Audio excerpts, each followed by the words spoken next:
RV Patil creation आमच्या YouTube चॅनलशी जोडण्यासाठी आताच चॅनलला सबस्क्राइब करा। आपल्या या धानोरा गावामध्ये चालू असलेला अखंड हरिनाम सप्ताह आणि या सप्ताहाचा दुसरा दिवस, या दुसऱ्या दिवसाची सेवा माझ्याकडे आहे त्याबद्दल मी माझं भाग्य समजते। या कीर्तनाच्या निमित्ताने या ठिकाणी उपस्थित असणारे सर्व भाविक श्रोते, परिसरातील सर्व संत मंडळी, कीर्तनकार, प्रवचनकार, कथाकार, हार्मोनियम वादक, मृदंग वादक, त्याचबरोबर उत्कृष्ट अशी गायनाची साथ करण्यासाठी आपले गायनाचार्य मंडळी आहेत, त्याचबरोबर सर्व टाळकरी मंडळी आणि ज्यांच्या संपर्कातून मला या ठिकाणी येण्याचा योग आला असे हरिभक्त पारायण राहुल महाराज असतील किंवा विजय महाराज असतील आणि त्याचबरोबर सर्व संयोजक मंडळी, आपणा सर्वांच्या चरणी वंदन करून या कीर्तन रूपी सेवेला सुरुवात करते। कीर्तना चालू करण्यापूर्वी अल्पसा परिहार द्यायचा तो होता। आज सेवेसाठी निवडलेला अभंग संत तुकाराम महाराजांचा आहे। त्यांच्या अभंगाने बोलावं, चिंतन करावं इतकी माझी उद्देता नाही, पण या ठिकाणी उपस्थित असणारी तुम्ही सर्व संत मायबाप, तुमच्या कृपेनं आणि आशीर्वादानं मला जितकं जमेल तितका मी अभंग सोडण्याचा प्रयत्न करते। या कीर्तनाची व्याख्या करत असताना कीर्तन कशाला म्हणावं, संत एकनाथ महाराज असं म्हणतात, सगुण चरित्रे परम पवित्रे सागर वर्णावी, सज्जन वंदे मनोभावे आधी वंदावी, संत संगीतरंगी नाम बोलावे, देवा संगीत सुखे डोलावे, भक्ती ज्ञाना विरहित इतर गोष्टी न कराव्या, प्रेम भरे वैराग्याच्या युक्ती विवराव्या, जेणे करुणी अंतरी ठसावेल मूर्ती श्रीहरीची, ऐसे कीर्तन मर्यादा संतांच्या घरची। जे ज्ञानेश्वर महाराजांनी सांगितलेलं आहे, जे तुकाराम महाराजांनी सांगितलेलं आहे, किंवा आतापर्यंत जितके काही संत होऊन गेले त्या संतांनी जो मार्ग दाखवलेला आहे, त्यांनी जे लिहून ठेवलेले आहे त्यांनी तुम्हाला सांगितलं पाहिजे, त्याला कीर्तन म्हणा। कीर्तन हे मनोरंजनाचं साधन नाही, तर कीर्तन हे मनोमंथनाचं साधन आहे। म्हणून कीर्तनामधून विनोदाची अपेक्षा करू नका। हल्ली कीर्तनाचा दर्जा घसरत चाललेला आहे, म्हणून संपूर्ण कीर्तन होईपर्यंत लक्षपूर्वक ऐका, नाहीतर मग असं होऊन बसेल एखाद्याला अमृत म्हणजे काय माहितच नाही आणि तो अमृताच्या सागरात बुडाला आणि तोंडात अमृत गेल्यानंतर जीव जाईल म्हणून तोंडाला मिठी मारला आणि आत गुदमरूनच मरून गेला। अमृताचे सागरी बुडीजे तोंडावर मिठी पाडीजे, तसं कीर्तन म्हणजे आपल्यासाठी अमृत आहे। कालचा हा दिवस आपल्यासाठी सोन्याचा होता, पण हा आजचा दिवस मात्र अमृताचा दिवस आहे। नाम घेता वाया गेला ऐसा कोणी ऐकिला, सांगा विनय तो तुम्हासी संत म्हणत सिद्ध ऋषी। संत तुकाराम महाराज आज या अभंगाच्या माध्यमातून आपल्याला भगवंताच्या नामाचं महत्व सांगतात। समाजामध्ये 3 प्रकारचे लोक आहेत। पहिला वर्ग असा आहे जो फक्त प्रपंच करणार आहे, संसार करणार आहे। त्यानंतर दुसरा वर्ग आहे जो फक्त परमार्थ करणार आहे, नुसतंच देवाचं भजन करणार आहे, रात्रंदिवस देवाची भक्ती करणार आहे। आणि तिसरा वर्ग असा आहे जो प्रपंचही करणार आहे आणि परमार्थही करणार आहे, म्हणजे संसारही करणार आहे आणि देवाची भक्ती सुद्धा करणार आहे। मग आता पहिला वर्ग कसा आहे? पहिला वर्ग हा नुसता प्रपंच करणार आहे, संसार करणार आहे। सकाळी उठल्यापासून रात्र होईपर्यंत फक्त संसारासाठी काम करतोय, कष्ट करतोय, रात्रंदिवस धडपड करतोय।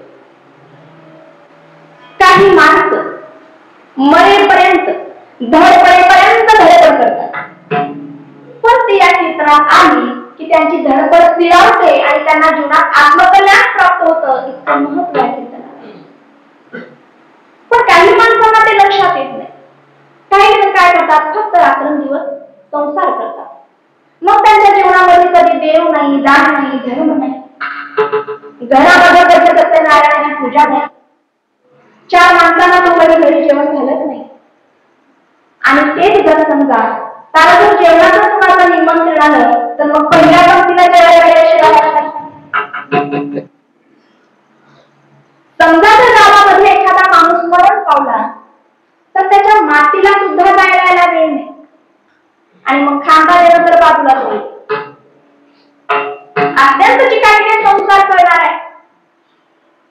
संत ज्ञानेश्वर महाराज म्हणतात, अरे संसाराचं म्हणलं तर मग पशु पक्षी संसार करतात. मग त्यांच्या संसारामध्ये आणि आपल्या संसारामध्ये काही फरक झाला का, काही बदल झाला का? सायाचे प्रपंच करीसी लीनशी हरीसी न बदली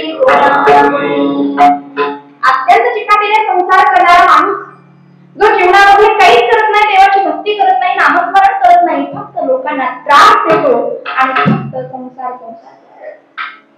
मग अशी माणसं, या माणसांचं वर्णन एकनाथ महाराजांनी सुद्धा केलेलं आहे. एकनाथ महाराज असं म्हणतात, देव धर्म नाही काही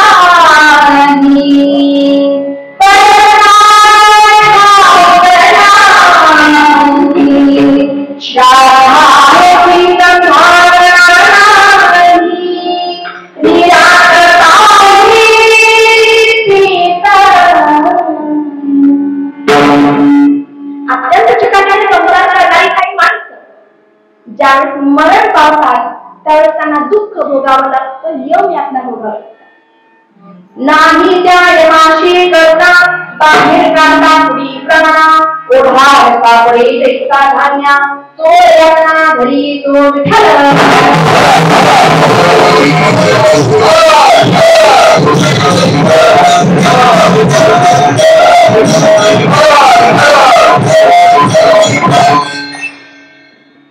समाजामध्ये दुसरा वर्ग असा आहे जो फक्त परमार्थ करणार आहे, नुसतं देवाची भक्ती करणार आहे, नुसतं देवाचं भजन करणार आहे. एखादा व्यक्ती असा असतो की तो संसाराकडे लक्षच देते. अरे घरामध्ये आई वडील आहेत, मुलं बाळ आहेत, बायको आहेत, सगळ्या गोष्टी आहेत आणि हा काय करतो, नुसतं देवाचं भजन करतो. अरे मग हा संसाराकडे लक्षच नाही द्यायला लागला तर मग संसार कसा चालेल, खायला काय मिळेल? समर्थ म्हणतात, प्रपंच कामे परमार्थ केला मग अन्न मिळणार खायला तयार त्याला परमार्थ कैसा. कोणत्याही साधू संतांनी संसार सोडून परमार्थ करायला सांगितलेले नाही. समर्थ म्हणाले, आधी प्रपंच करावा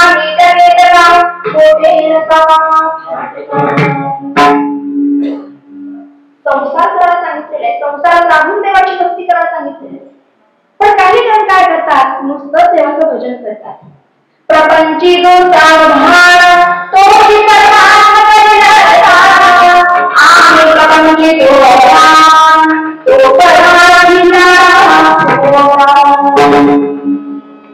म्हणून सर्वजण काय सांगतात, संसारही करा आणि संसार करता करता देवाची भक्ती करा, नामस्मरण करा. संसार करता करता, संसाराची कामं करता करता आपण त्या भगवंताचं रूप आपल्या अंतःकरणामध्ये साठवलं पाहिजे आणि या डोळ्यानं ईश्वराचं रूप बघितलं पाहिजे.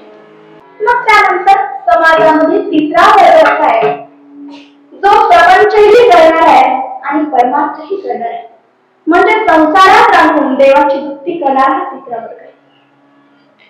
आतापर्यंत जितके काही संत होऊन गेले त्यात जास्तीत जास्त संतांनी संसार करता करता देवाची भक्ती केलेली आहे, नामस्मरण केलेले आहे. त्यापैकी नामदेव महाराजांचं चरित्र जर आपण बघितलं तर नामदेव महाराजांच्या घरामध्ये 14 लोक राहायचे आणि ते 14 लोक काम करायचे, कष्ट करायचे आणि काम करता करता देवाची भक्ती करत होते.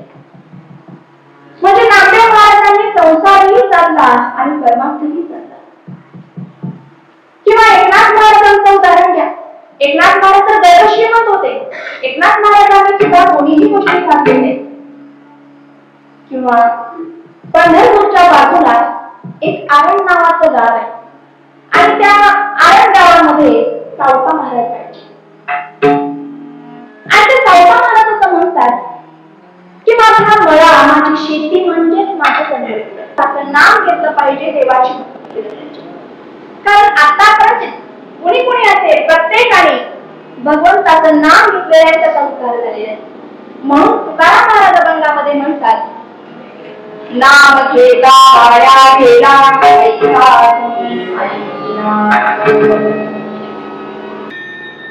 लक्ष द्या इकडे. मथुरेच्या बाजूला मोठा संत होऊन गेला. आणि तो सूरदास जन्मजातच आंधळा होता, त्याला काही दिसत नव्हतं. आणि तो सूरदास करायचा, दररोज मंदिरामध्ये जायचा आणि कृष्णाचं भजन करायचा, कृष्णाची भक्ती करायचा, कृष्णाचं नामस्मरण करायचं. मग त्या मंदिरामध्ये पुजारी असायचा आणि तो पुजारी दररोज त्या मूर्तीचा शृंगार करायचा. दररोज वेगवेगळ्या रंगाचे कपडे त्या मूर्तीला तो पुजारी घालत असायचा आणि मूर्तीचा शृंगार करायचा. मग एक दिवशी काय झालं, हा सूरदास मंदिरामध्ये गेला आणि देवाचं दर्शन घेतलं आणि या सूरदासानं काय म्हणलं, अरे वा, आज देवाला हा पिवळा रंग काय दिसायला लागलेला आहे. आज या पिवळ्या रंगामध्ये देवाचं खूप छान दिसतोय, ते सुंदर दिसायला लागलं. पूजाला आश्चर्य वाटलं, आणि सूरदास अंधळा आहे आणि अंधळा असून सुद्धा देवाच्या अंगावर पिवळ्या रंगाचे कपडे घातलेले आहेत, त्याला कसं समजलं. पूजाला थोडं दुर्लक्ष केलं. मग पुन्हा दुसऱ्या दिवशी पुजारी मंदिरामध्ये आला, मूर्तीचा शृंगार झाला आणि नेहमीप्रमाणे सूरदास दुसऱ्या दिवशी पुन्हा सूरदास मंदिरामध्ये गेला आणि दर्शन घेतल्याबरोबर या सूरदासाला काय म्हणलं, अरे आज देवाला हिरवा रंग काही छान दिसायला तयार आहे, हा रंग काही हिरवा म्हणून दिसायला तयार आहे. पूजाला आश्चर्य वाटलं, आणि सूरदास अंधळा असून सुद्धा देवाच्या अंगावर पिवळ्या रंगाचे कपडे घातलेले आहेत, हिरव्या रंगाचे कपडे घातलेले आहेत, याला कसं समजायला लागलेले आहे. आणि तिसऱ्या दिवशी काय झालं,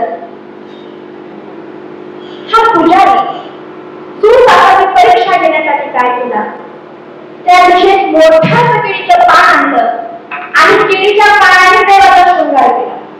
त्या दिवशी देवाच्या अंगावर कपडे घातलेले, केळी देवाला सजवण्यात आलं आणि मग नेहमीप्रमाणे सूरदासाच्या मंदिरामध्ये गेला, दर्शन घेतलं आणि हा सूरदास मोठ्या मोठ्या शब्दात आला, अरे देवा, काय म्हणला, माझ्या देवाच्या कलंकाची झाली, मी विचारले आणि माझ्या गावात फाटकातही कपडे आहेत, पण या पूजाला देवाच्या अंगावरचे कपडे काढून घेतले आणि ते सुद्धा पत्रावर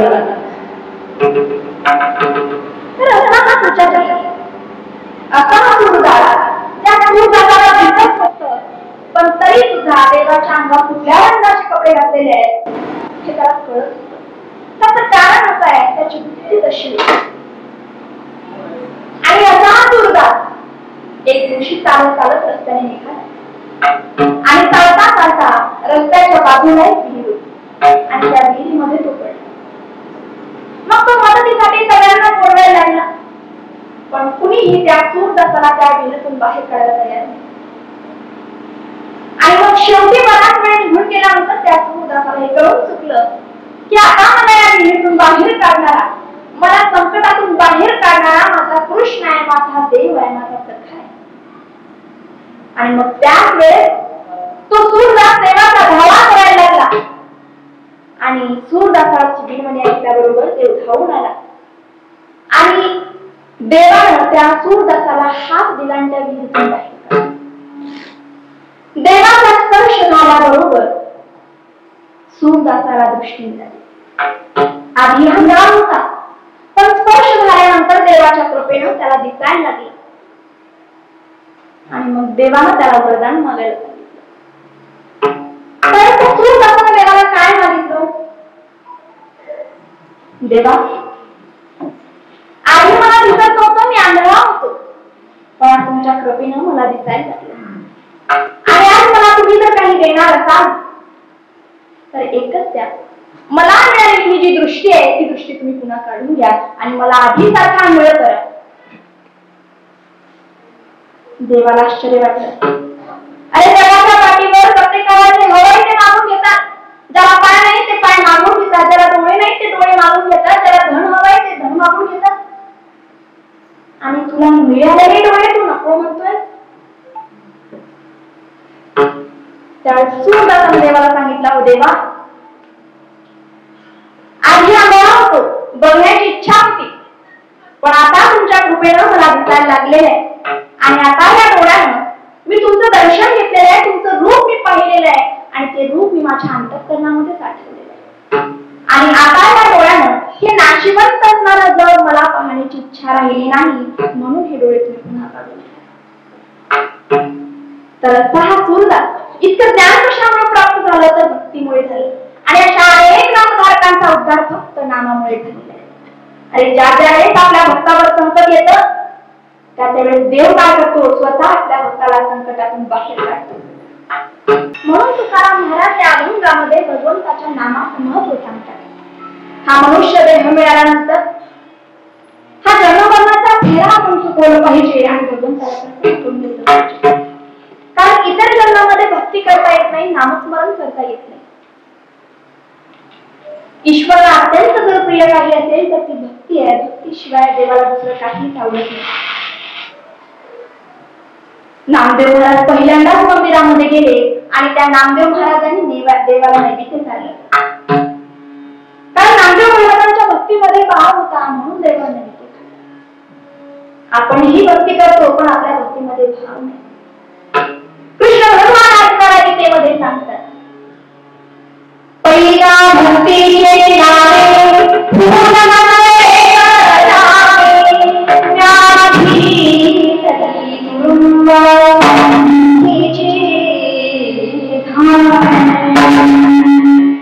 भक्तीच्या नावावर जर भक्तांना देवाला एक फूल जरी दिलं तर त्या देवाला इतका आनंद होतो की देवाला भान सुद्धा राहत नाही आणि देव ते फूल आपल्या मुखामध्ये घालतो. पण ती भक्ती तशी असली पाहिजे. भक्तीमध्ये श्रद्धा असली पाहिजे, भाव असला पाहिजे. साधं उदाहरण घ्या. तुमच्या महाराष्ट्रामध्ये काय झालं, काही वर्षापूर्वी एक शासनाची सुविधा आली होती, एक गव्हर्नमेंटची स्कीम आली होती आणि त्यामध्ये सगळ्या म्हातारीला वाचता लिहिता यावं हा त्या स्कीमचा उद्देश होता. साक्षरता अभियान, बरोबर आहे.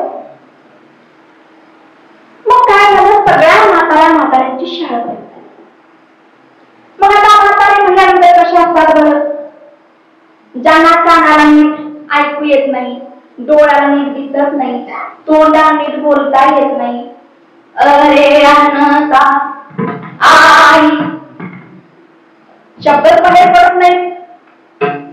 ज्यांच्या गळ्याला स्मशानभूमीत गेलेले आहेत त्यांना शिक्षणाची काय गरज आहे सांगा बरं. का डॉक्टर व्हायचंय, का इंजिनियर व्हायचंय, का लेक्चर व्हायचंय, काही नाही. पण त्याला शासनाची स्कीम आहे म्हणून असे बरेच म्हातारे आणि बऱ्याच म्हाताऱ्या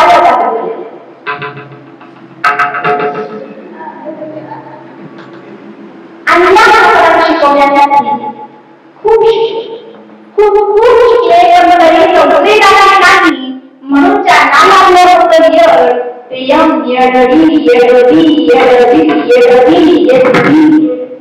हे लोक त्यांना शिकवले ते तसे आणि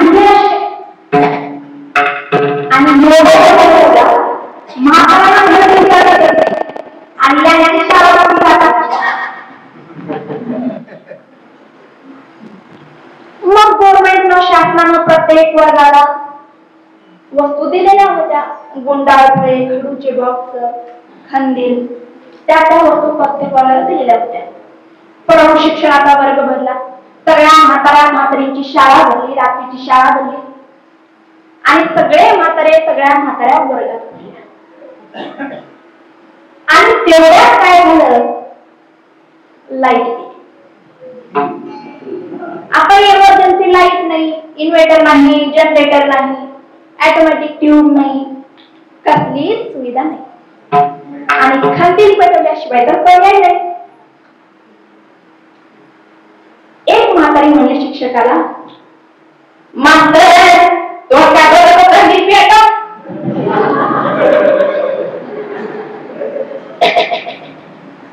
खरं तर दिसत नाही.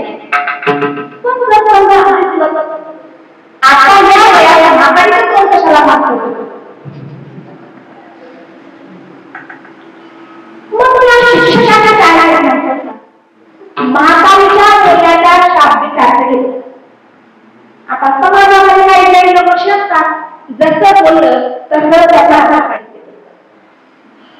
एक दोन उदाहरण मी तुम्हाला सांगते, म्हणजे त्याच्यावरून तुम्हाला लवकर कळेल. काय झालं, एकाला विंचू चावला आणि तो डॉक्टरकडे गेला.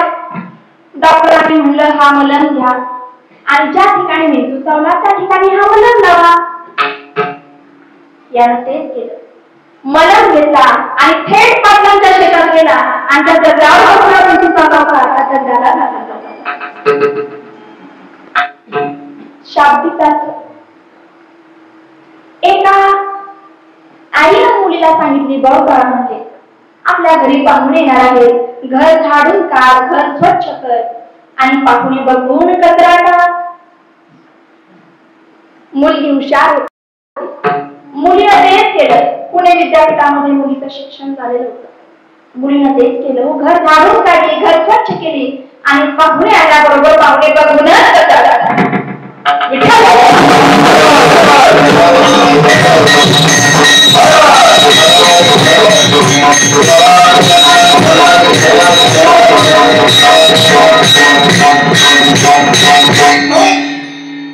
तसं काही शाब्दिक अर्थ घेणारे लोक असतात. तसं म्हातारी शिक्षकाला काय म्हणली, तो काय बघत असं खंदी पेट. मग त्या शिक्षकांनी काय केलं, मास्तर पेट असल्यामुळे शिक्षकांनी म्हातारीच्या बोलण्याचा शाब्दिक अर्थ घेतला आणि खंदेलावरती रॉकेट ओतले. खंदीलच पेटवून सोडलं. उठला भडका. सगळ्या हॉलमध्ये धूरच धूर. म्हातारींचा एकच आवाज,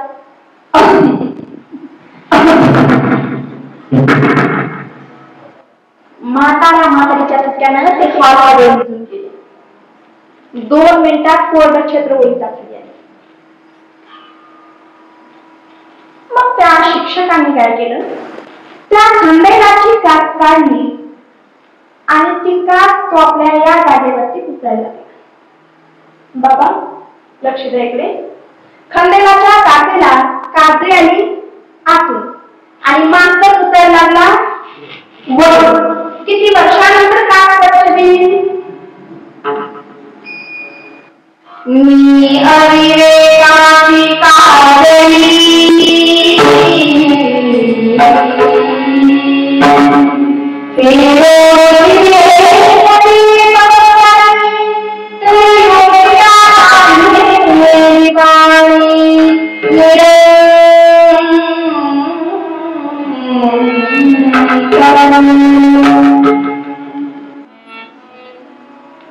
खंडेलाच्या काचेला काजळी आणि मास्तर पुसायला लागला. काच स्वच्छ होईल. मग ती म्हातारी शिक्षकाला म्हणाली, मास्तर येडा का पुढं आला मला शिकवायला आणि ती काय तिकडं. आणि मग त्या म्हातारीनं त्या खंडेलाची काच घेतली आणि त्या खंडेलाच्या काचेला ती आतून स्वच्छ करायला. आणि मग तेव्हा ती खंडेलाची काच त्या खंडेला लावल्यानंतर तेव्हा त्याचा प्रकाश स्पष्ट पडला. तसा आपला देह सुद्धा त्या खंडेला सारखा आहे.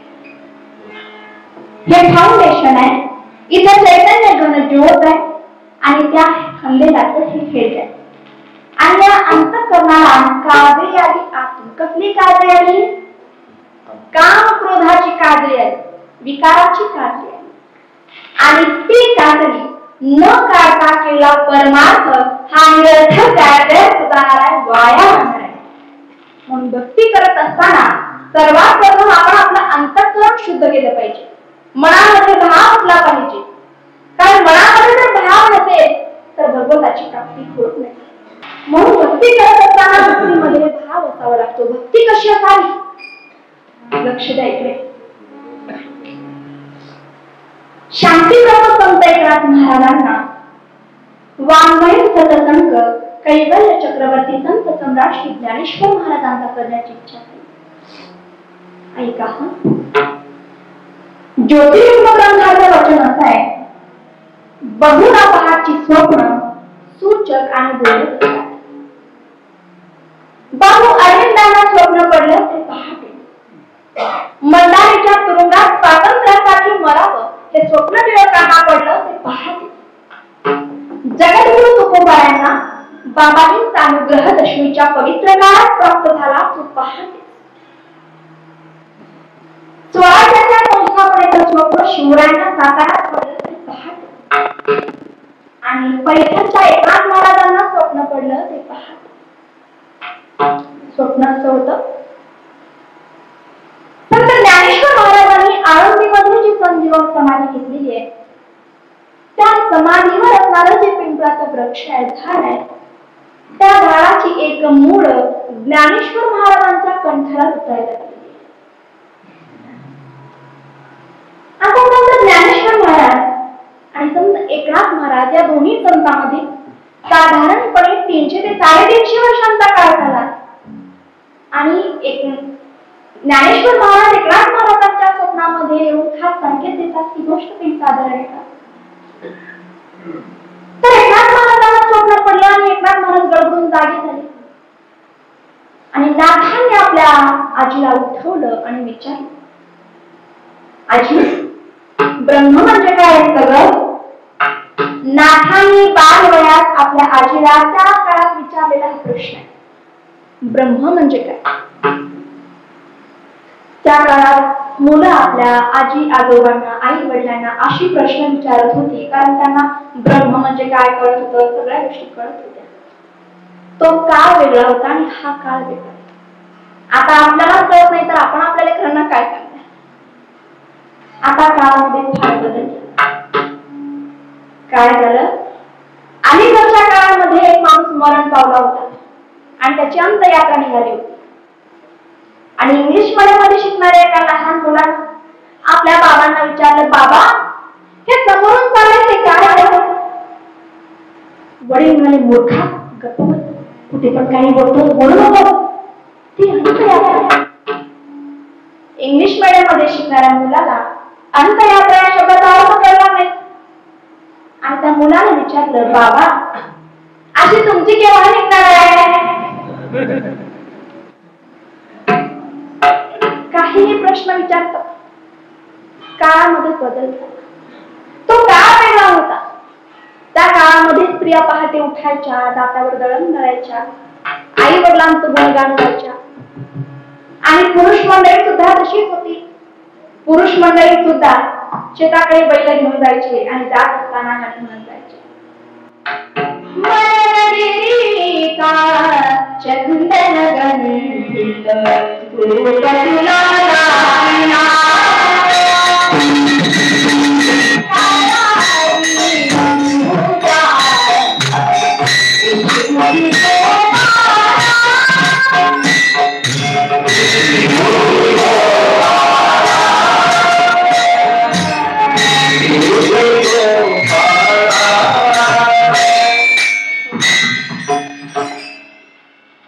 मंदिराच्या कळसावर एक स्पीकर असायचा आणि त्या स्पीकरवर गाणे लागायचे. सकाळी सकाळी भक्ती लागायची, भावगीते लागायचे आणि सगळ्यात आधी लागायची प्रथम तुला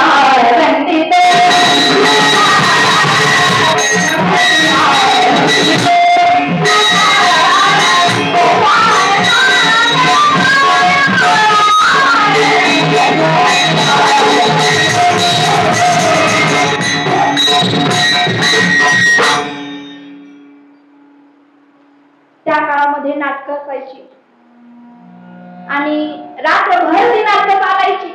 आता नाटकाचा काळ राहिला नाही. आता नुसतंच नाटक करणारी माणसं आली मामा.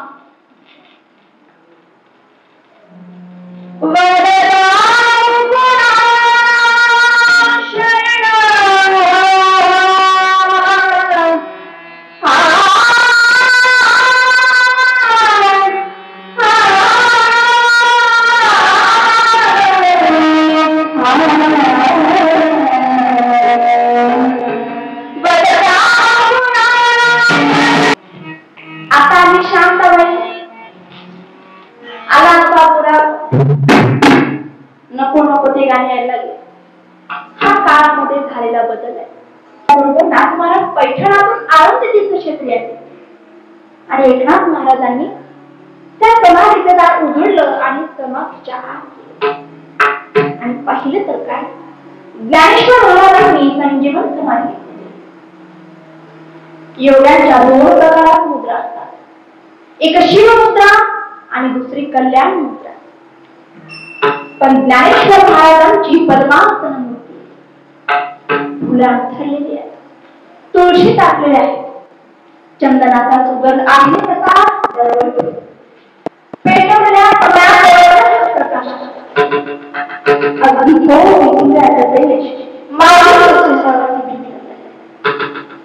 दादा पण तुमच्या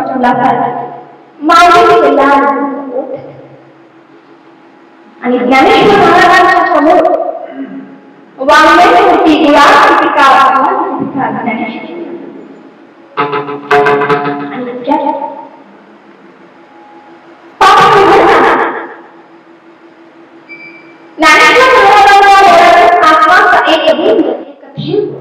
पुढे मांडल्या हे दृश्य एकनाथ महाराजांनी निहाळलं, बघितलं आणि विचारलं, मी तुमच्या कंठाची मुळी काढण्याकरिता तुम्हाला स्पर्श करू का आणि ती मुळी बाहेर काढू का? माऊलीने होकाराची मान हलवली आणि संकेत दिला आणि एकनाथ महाराज पुढे सरसावले आणि नाथांनी ती सूक्ष्म मुळी बाहेर काढली. माऊलीने दीर्घ श्वास घेतला, मोकळं वाटलं, बरं वाटलं. आणि ज्ञानेश्वर महाराजांनी आपला उजवा हात उचलला आणि एकनाथ महाराजांच्या डोक्यावर ठेवला. संत तीन प्रकारे दीक्षा देतात, स्पर्श दीक्षा, नेत्र दीक्षा आणि मंत्र दीक्षा. भिंतीला स्पर्श झाला आणि भिंत चालवायला लागली. पेट्रोल नाही, डिझेल नाही, गॅस नाही, इंजिन नाही, सायकल नाही, व्हील बॅलन्स नाही, भिंत चालत नाही. स्पर्श दीक्षा. अरे याला ज्ञान नाही आणि तो बोलू लागला. त्याला नेत्र दीक्षा. या पश्यंती सपश्यंती चक्षु पश्यंती अग्निमेळ बोलिते वेदाच्या फलितासहित उदात अंगात पद जटा गण माला शिखा अरे आणि सद्गुरु आमच्या आणि तुमच्या काळामध्ये देतात ती झाली मंत्र दीक्षा. मरणात राहायची किती मंत्र हा, असे दीक्षेचे तीन प्रकार आहेत.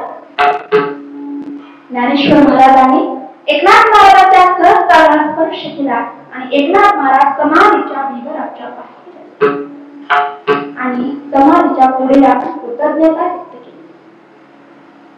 इतका अधिकार एकनाथ महाराजांचा, इतका अधिकार ज्ञानेश्वर महाराजांचा की 300-350 वर्षानंतर सुद्धा स्वप्नामध्ये येऊन संकेत देतात ही गोष्ट काही साधी आहे का? ही ताकद जर कशाची असेल तर ती भगवंताच्या नामाची ताकद. म्हणून तुकाराम महाराज अभंगामध्ये म्हणतात, सांगतो तुम्हासी संत महंत सिद्ध ऋषी नामी करणारी ऐसा सगळ्यांच्या नामामुळे झालेला आहे. एकनाथ महाराजांचा अधिकार किती मोठा. प्रत्यक्ष देवाने सुद्धा एकनाथ महाराजांच्या घरामध्ये कावडीनं पाणी भरलं, कारण संतांच्या घरामध्ये काय आहे,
काळ येतो आणि वाईटही काळ येतो.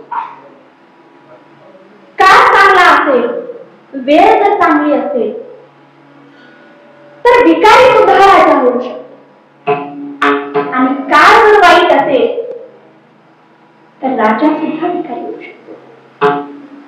वेळ काळानुसार माणसाची बुद्धी बदलत असते. माणूस कितीही हुशार असेल, कितीही विद्वान असेल, कितीही बुद्धिमान असेल, काही जरी असलं तरी जर आपला काळ जर वाईट असेल तर आपली बुद्धी भ्रष्ट होते. विनाशकारी बुद्धी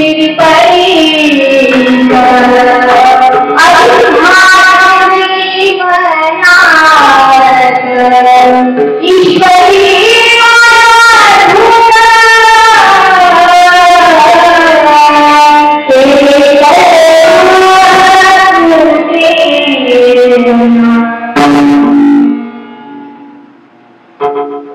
तसं प्रत्येकाच्या जीवनामध्ये वाईट काळ येतो आणि पांडवाच्याही जीवनामध्ये वाईट काळ. कौरव पांडवांनी सोप्या तरावर खेळला आणि त्या खेळामध्ये पांडवांनी आपल्या सर्व स्वतः हरले, राज्य हरवून बसले आणि शेवटी बायकोला द्रौपदीला खेळावर लावले आणि बायकोला सुद्धा हरवून. मग दुर्योधनाने दुशासनाला सांगितलं, अरे दुशासना, जा त्या द्रौपदीकडे आणि त्या द्रौपदीला या सभेमध्ये घेऊन ये. कारण द्रौपदी आता पांडवाची बायको राहिली नाही, ती आमची दासी झालेली आहे. जा आणि तिला या सभेत आण. आणि तो दुशासन त्या द्रौपदीला आणण्यासाठी जामखला आणि घडलेला सर्व प्रकार दुशासनानं द्रौपदीला सांगितलं, पण द्रौपदीनं त्या सभेमध्ये येण्यासाठी नकार दिला.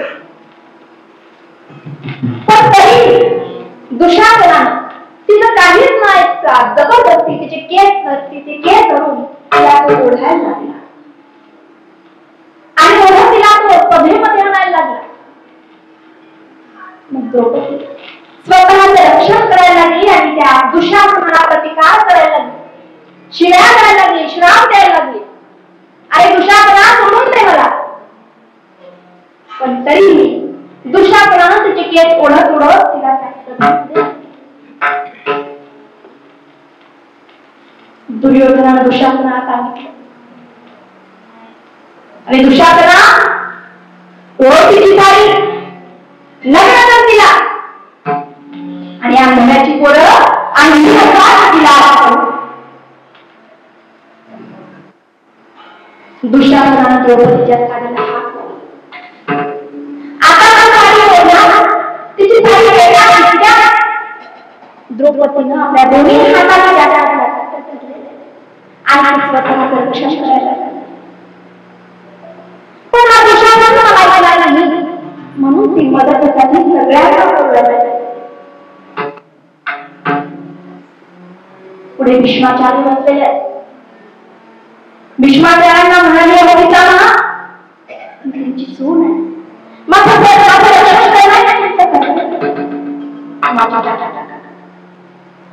गुरु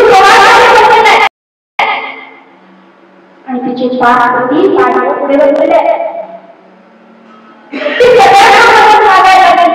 कुणीही लोकांचं रक्षण करण्यासाठी पुढे यायला तयार.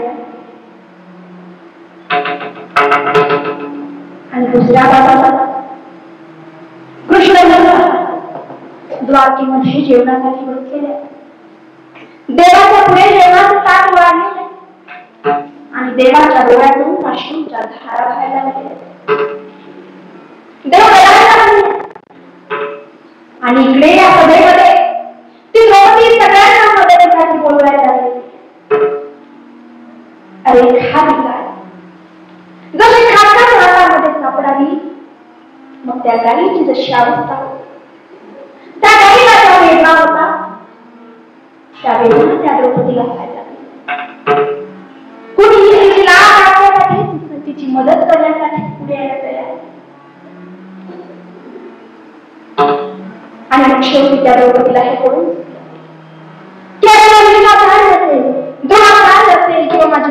वाट बघते की कुणीच माझं रक्षण करू शकणार नाही, मला या संकटातून बाहेर काढणार नाही. आणि मला भरपाठी संसारातून तरुण देणार, माझी लाज राखणार, माझी मदत करणार, मला संकटातून बाहेर काढणारा माझा भाऊ आहे, माझा कृष्ण आहे, माझा सखा आहे. शेवटी तिला देवाची आठवण, देवावर पूर्ण विश्वास ठेवली, देवाला समर्पित झाले आणि त्या साडीला धरले, दोन्ही हात सोडून दिले आणि दोन्ही हात धरून देवाला बोलवायला लागले, देवाची विनंती करायला लागले.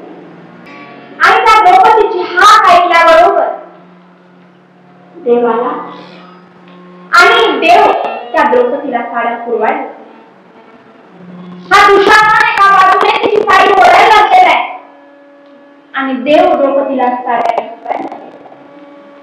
साडी ओढता ओढता हजारो साड्या दुशासनानं ओढलं आणि हजारो साड्या देवाला द्रौपदीला.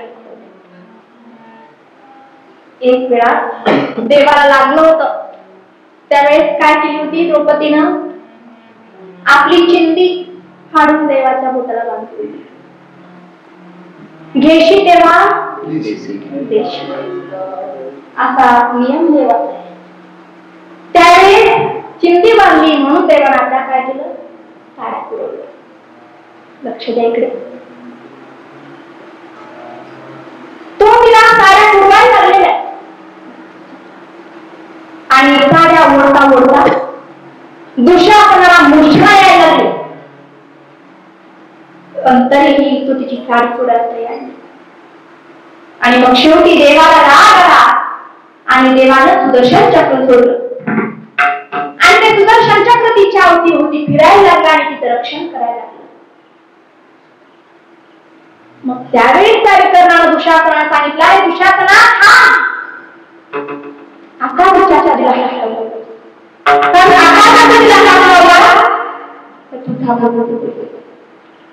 मग तेव्हा त्या दुशासनानं द्रौपदीला सोडून दिलं. श्रोते हो, लक्ष द्या इकडे.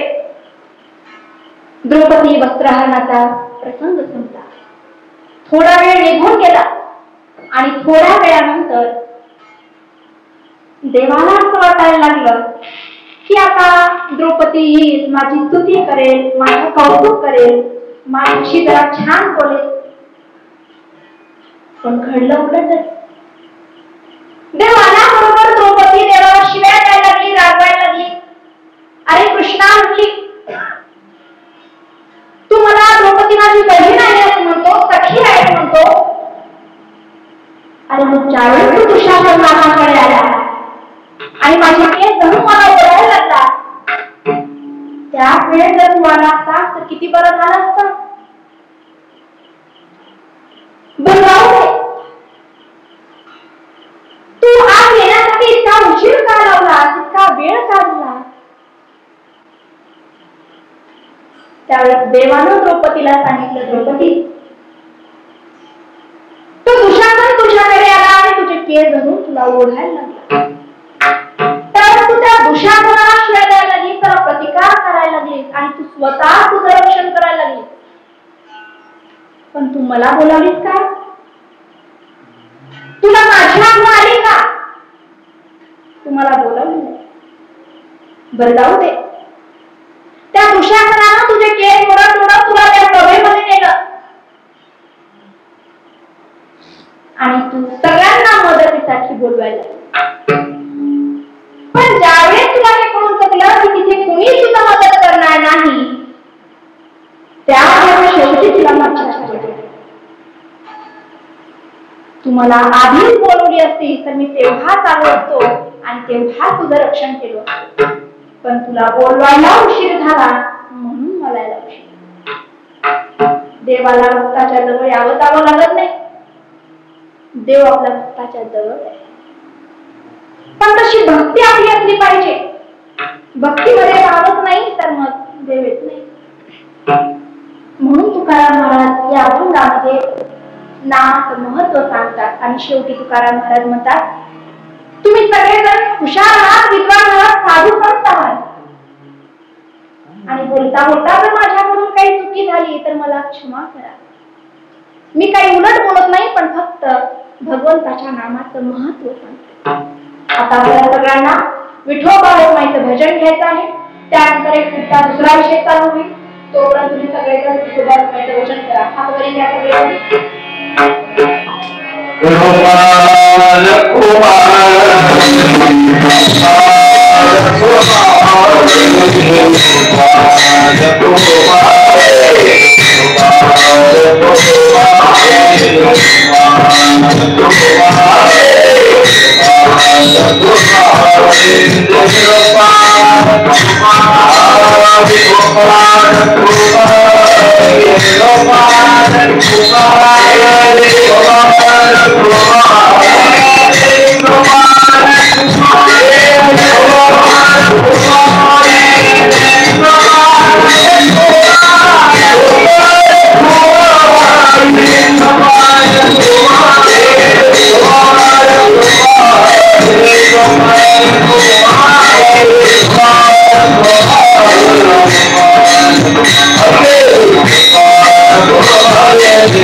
छत्रपती शिवाजी महाराजांच्या अनेक वेळा भेटी झाल्या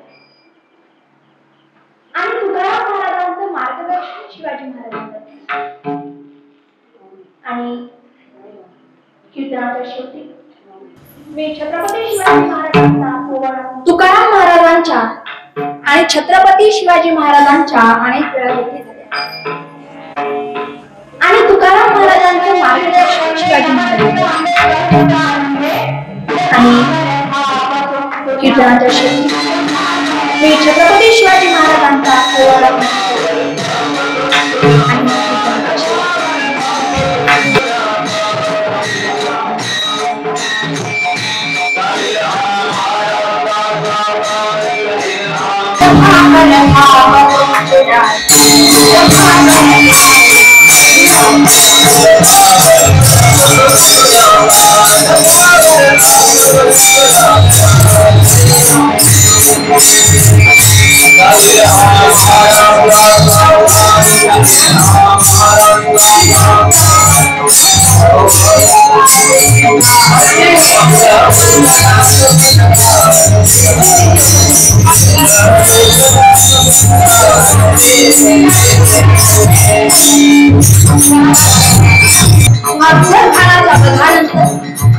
विजापूरचा दरबार आणि विजापूरच्या दरबारातून सिद्धी जोहर, फाजल खान, मसूद खान 40,000 सैन्य घेऊन स्वराज गावात आणि सह्याद्रीच्या गडावर उतरला. दुसऱ्या बाजूला मोगलांचं लाखो सैन्य घेऊन शहीद ते खान सह्याद्रीवर चालून आणि पुण्यात लाल मोहरामध्ये त्या शहीद ते खानाला आणि स्वराज्यावर सिद्धी जोहरच्या सैन्यात संपूर्णपणे हात गडाला वेढा महिने पावसात शत्रूची छावणी संपूर्ण वादळी वारे गडावरील धान्य संपत होतं. राजांचं चिंता पण सिद्धी जोहर कशालाही दुमारी सिद्धी जोहर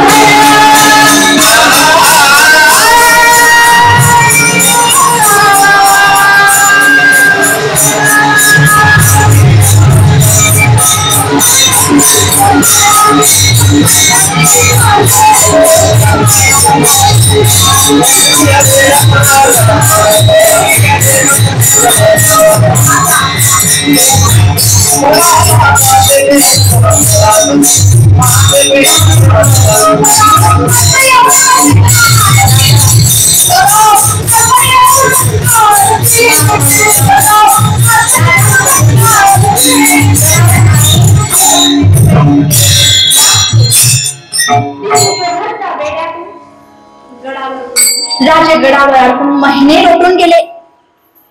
राजाला सुटकेची आशा दिसत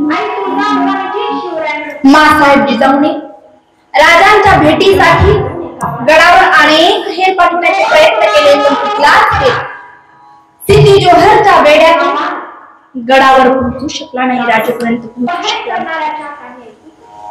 आणि एक दिवशी आई तुळजाभवानीची शिवरायांवर कृपा आणि गडा खालून एक आवाज, दोन सोडा हो, दोन सोडा. आणि हा आवाज गडावर पहारे करणाऱ्याच्या कानी ऐकू. आणि बघता बघता 40-50 मावळे जमा झाले. आणि त्या पण हा गडाचा सुभेदार त्र्यंबक पंथाच्या आदेशावरून गडावरून तोड खाली सोडण्यात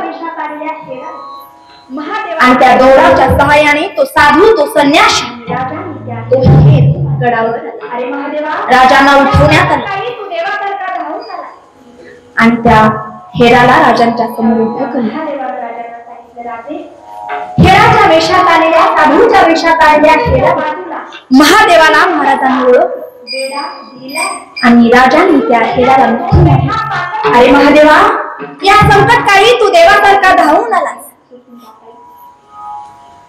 त्यावेळेस त्या महादेवानं राजांना सांगितलं, राजे, या पन्हाळगडाच्या उत्तरेच्या बाजूला सिद्धी जोहरचा बेडा दिलाय. तिथून सैन्याच्या 2 बेठा पातळल्या.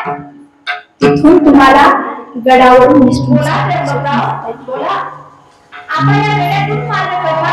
महाराजांनी युक्ती चालवली. दुसरा दिवस उजळला आणि राजे सर्वांसह आपल्या महालात. राजाचे सर्व मावळे जमा झालेले. राजे म्हणाले, बोला त्र्यंबकराव, बोला. आता या बेड्यातून मार्ग कसा काढायचा? आता या संकटातून बाहेर कसं निघायचं? राजे, काही सुचत नाही, काही कळत नाही. सिद्धी जोहर तुमच्या पूर्ण शरणागती शिवाय मानिला दिसत नाही. बाजी प्रभू रडायले. बाजी म्हणाले, राजे, आम्ही राखता आलं नाही आम्हाला तुम्हाला. बाजीच्या डोळ्यातून अश्रूंचा धारा वाहायला लागला. महाराजांनी बाजीला मिठी मारली आणि राजे म्हणाले, बाजी, प्रसंग कितीही खडतर असला तरी मार्ग निघू शकतो. सांगा राजे, सांगा, आता या बेड्यातून बाहेर कसं निघायचं? या संकटातून बाहेर कसं पडायचं? या गडावरून कसं निसटून सोडून जायचं? काल रात्री महादेव आला आणि त्या महादेवानं सुधा वाढलाय.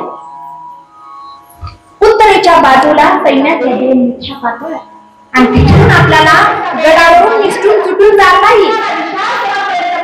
परंतु मार्ग धोक्याचा. शत्रू पोहोचेपर्यंत आपल्याला विशाळगडापर्यंत पोहोचता आलं पाहिजे. महाराजांनी शिवाकाशीला बोलावलं. बाजी म्हणाले, राजे, शिवाकाशी म्हणजे तुम्ही या सिद्धी जोहरच्या बेड्यातून बाहेर पडा. तुम्हाला विशाळगडापर्यंत पोहोचवण्याची जबाबदारी आमची.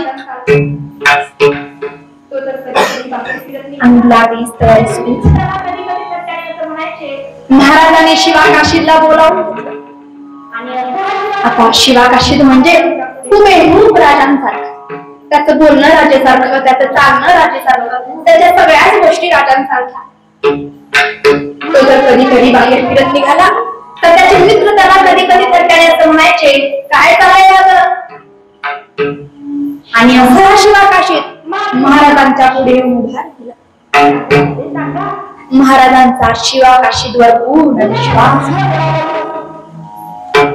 महाराजांच्या एक एक शब्दासाठी मरण पत्करणारे मावळे महाराजांकडे.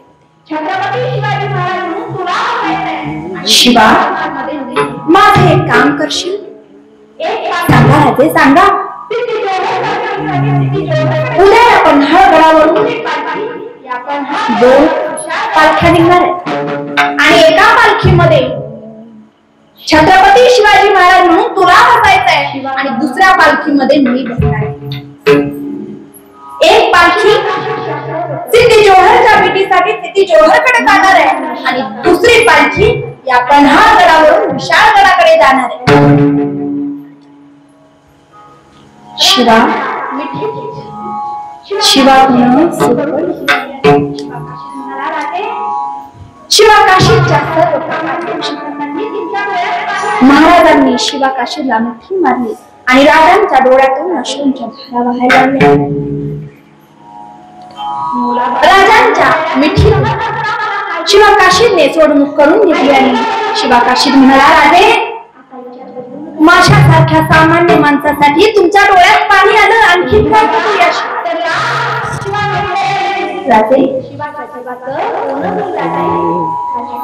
मुलाबाळांना अन्न द्यायला तुम्ही समर्थ असता, मला काळजी कसली राजे? आई तुमच्या भवानीची शपथ आहे तुम्हाला. आता विचार बदलू नका राजे. आणि आपल्या गळ्यातली कवड्याची माळ तुम्ही वाचा तर लाख शिवा नवी तयार होतील. शिवाच्या जीवाचं सोनं होईल राजे, काळजी करू नका. महाराजांनी स्वतःला आणि आपला संपूर्ण पोशाख शिवा काशीद आणि आपल्या गळ्यातली कवड्याची माळ शिवा काशीदच्या गळ्यात. शिवा ते भोसल्याचं खरं लेणार. हा पोशाख बघून सिद्धी जोहर कदाचित फसणार नाही, पण तुझ्या गळ्यातली ही कवड्याची माळ बघून 2 पालख्या तयार करण्यात आल्या. बाजी प्रभू देशपांडेंनी आपली बांधण सेना तयार, 600 मावळ्याची फौज तयार.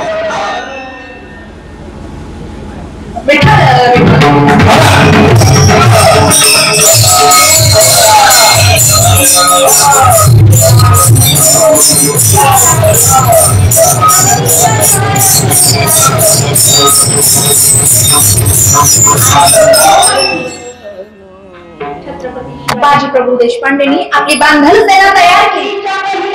2 पालख्या तयार करण्यात आल्या. एका पालखीमध्ये शिवा काशीद छत्रपती शिवाजी महाराजांचं रूप धारण आणि दुसऱ्या पालखीत छत्रपती शिवाजी महाराज रात्रीच्या पहिल्या प्रहरात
आणि शिवा काशीदची पालखी राजमार्गाने जात असताना सिद्धी जोहरच्या सैन्याने त्या पालखीला वेढा आणि त्या पालखीतून शिवा काशीदला बाहेर काढण्यात आले.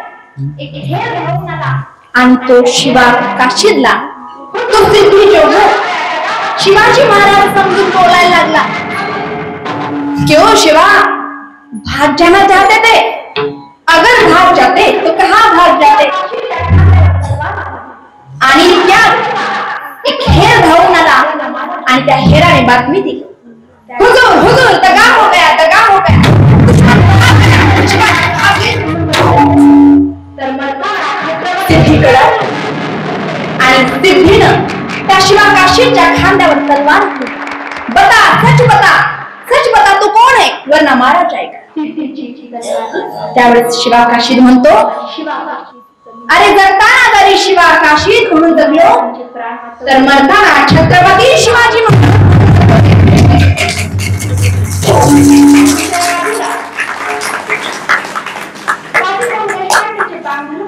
सिद्धीची तलवार चालली गेली आणि शिवाकाशीत जमिनीवर महाराजांचे प्राण वाचवण्यासाठी या शिवाकाशीनं आपला प्राणाची आहुती दिली. आणि दुसऱ्या बाजूला बाजीराव देशपांडेचे बांधण मावळे राजांची पालखी पळवायला लागली आणि बघता बघता चौकी पहारा ओलांडला गेला आणि त्या पाठीमागून एक आवाज आला ठेरो. पण बाजी म्हणाले चला. पुन्हा पाठीमागून आवाज आला ठेरो. पण ठेरो या शब्दापेक्षा बाजीचा चला हा शब्द बळकट. राजाची पालखी मावळी एकसारखी पळवायला लागली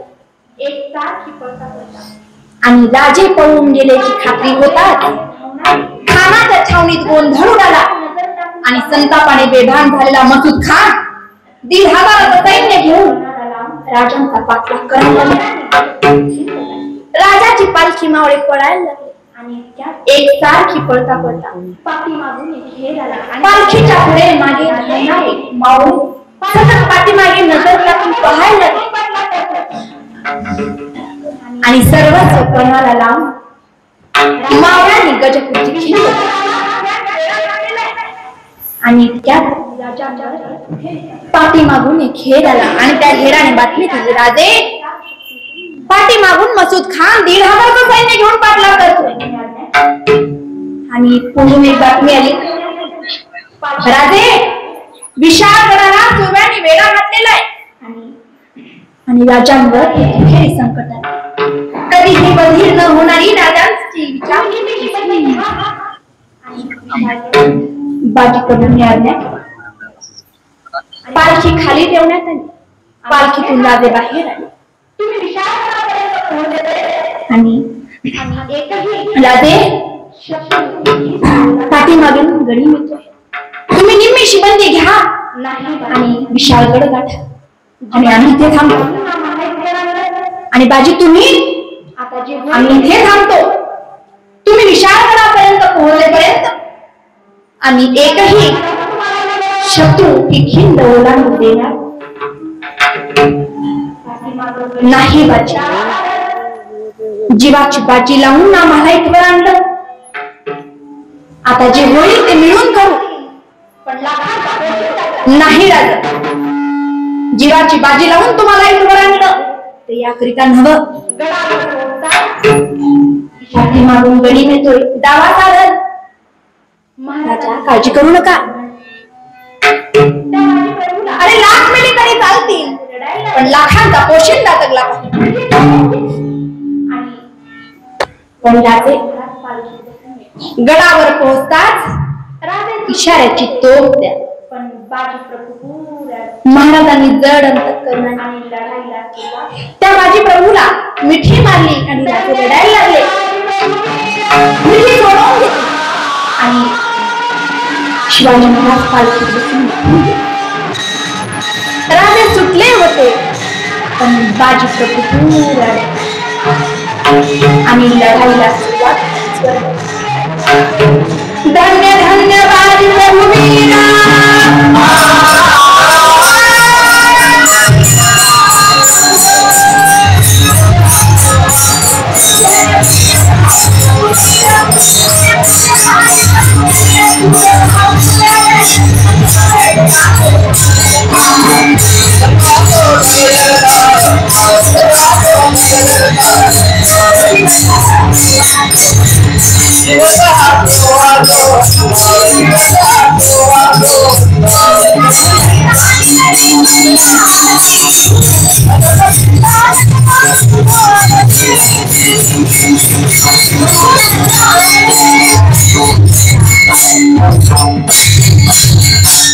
मसूद खान आपलं 1,500 सैन्य घेऊन आणि लढाईला सुरुवात झाली. एकच कापाकापी सुरू झाली. नेमबाजाने बंदुकाला सांगितले आणि नेमबाजाने नेम धरला आणि गोळी मारली. गोळी बाजीच्या छातात आला आणि गोळीच्या धक्क्याने बाजी पाठीमध्ये मावळ्याने बाजीला आणि मावळे पुन्हा लढायला लागले. रंगपंचमीत सुद्धा अशी रंगाची उधळण झाली नसेल. आणि इतक्यात बाजींना बाजीने विचारले, तोफ झाली? नकारार्थीमाना हल्ल्या गेल्या. बाजी पुन्हा उठून लढू लागले. मावळे म्हणाले, बाजी तुम्ही उठू नका, थांबा, ही खिंड आम्ही राखतो. त्यावेळेस बाजी प्रभू म्हणतात, अरे गोळी लागली म्हणून काय झालं? अजून राजे गडावर पोहोचले नाहीत आणि हा बाजी म्हणतो. आणि बाजी प्रभू पुन्हा लढायला लागले. आणि त्यात तोफेचा आवाज आकाशात गडाडला आणि बाजी हसले. बाजी पुटपुटले, अरे राजे गडावर पोहोचले, आमचा विजय झाला. फक्त आणि बाजीच्या चेहऱ्यावर हसून उठले.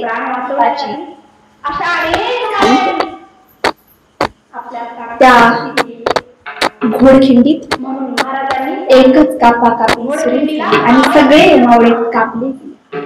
पण कुणालाही खेद नव्हता, जीवाची खंत नव्हती. महाराजांचे प्राण वाचवण्यासाठी अशा अनेक मावळ्यांनी आपल्या प्राणाची आहुती दिली. म्हणून महाराजांनी त्या घोडखिंडीला पावनखिंडाचं नाव दिलं. छत्रपती शिवाजी महाराजांचं चरित्र पाहत असताना त्या सर्व मावळ्यांचा सुद्धा आपण विचार केला पाहिजे. त्या मावळ्यांची चरित्र सुद्धा सगळ्याच गोष्टी गायनाचार्य कसे बोला छत्रपती शिवाजी महाराज की. बऱ्याच ठिकाणी काय होतं, पहिल्यांदाच आपल्या गावामध्ये येण्याचा योग नसतो. पण आता गाव लहान आहे, पण तुम्ही सगळे जण हुशार आहात आणि जरी बोलता बोलता एखादा शब्द चुकला असेल तर तुम्ही सगळेजण भाविक होते, हुशार आहात, विद्वान आहात. तुमच्या उदार अंतःकरणाने क्षमा करा. झालेली सेवा भगवंताच्या पायी समर्पित करते आणि या सेवेला पूर्ण विराम देते.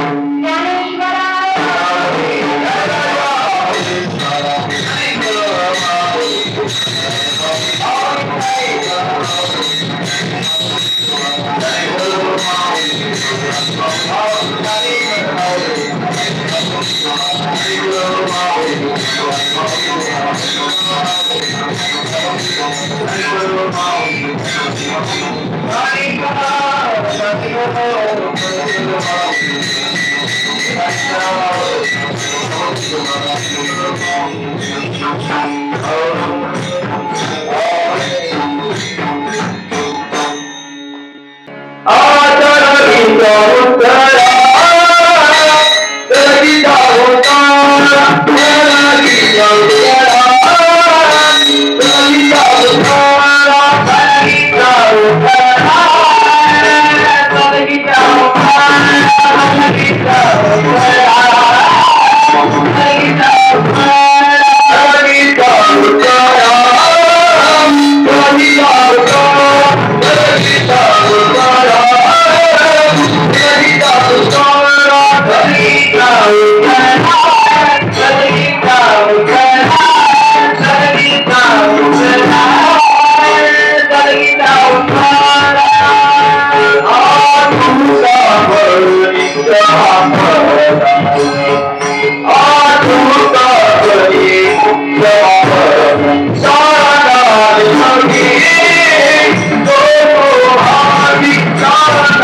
चंद्रवाणी कांदावाणी दिला नमस्कारी नावाने तरीवाली तुकोडी दे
आरवी पाटील क्रिएशन आमच्या YouTube चॅनलशी जोडण्यासाठी आताच चॅनलला सबस्क्राइब करा.